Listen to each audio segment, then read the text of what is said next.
He walked out of the storm, and she knew why the storm had been raging for hours. Rain hammered the windows, wind tore through the trees. The forest felt closer than it ever had before.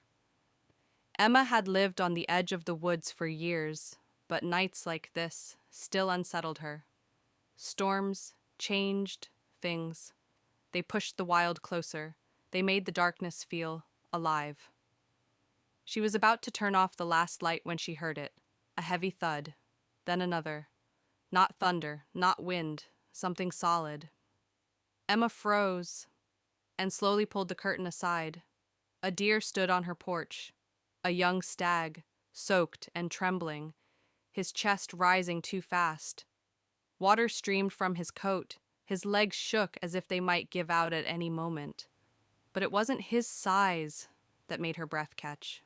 It was his eyes, wide, glossy, filled with fear. Deer did not come to houses. They didn't step into human spaces. And yet, here he was. The sky split with thunder, and the stag flinched violently, nearly collapsing. That's when Emma saw the dark stain along his side. He was injured, badly. Her heart began to race. Every instinct told her to stay back. A frightened, wild animal could be dangerous.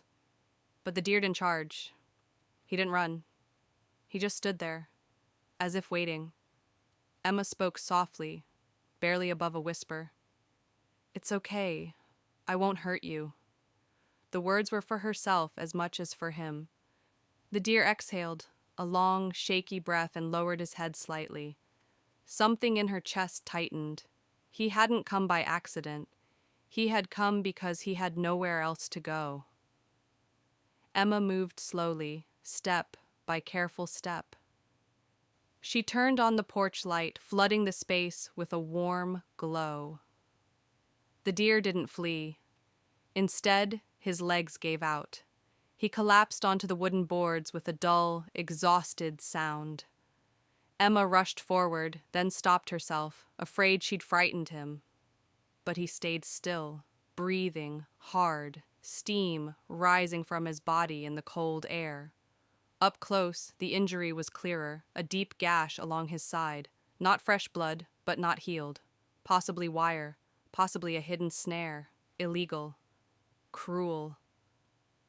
Emma swallowed hard. She brought out a thick blanket and gently draped it over his back, careful not to touch the wound.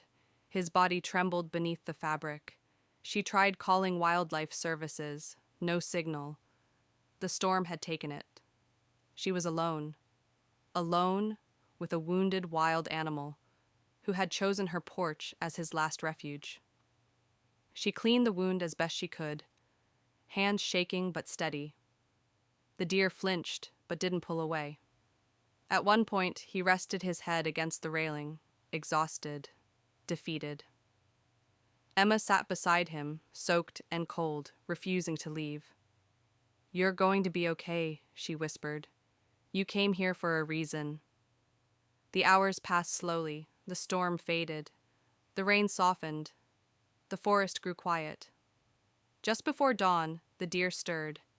He lifted his head, blinked, more aware. Slowly, carefully, he pushed himself to his feet. He swayed, then steadied. The blanket slid from his back onto the porch. Emma didn't move, didn't speak. She knew better. The deer turned toward the forest, took a step, then another. At the edge of the porch, he stopped and looked back. Not a quick glance, a full turn of his head. Their eyes met. Emma felt a tightness in her chest she couldn't explain. Then, without a sound, the deer disappeared into the trees. Days passed, then weeks. Emma found herself watching the forest every morning, listening, waiting. She told herself wild animals don't come back. But one early morning, as fog drifted between the trees, she saw him, standing at the edge of the woods.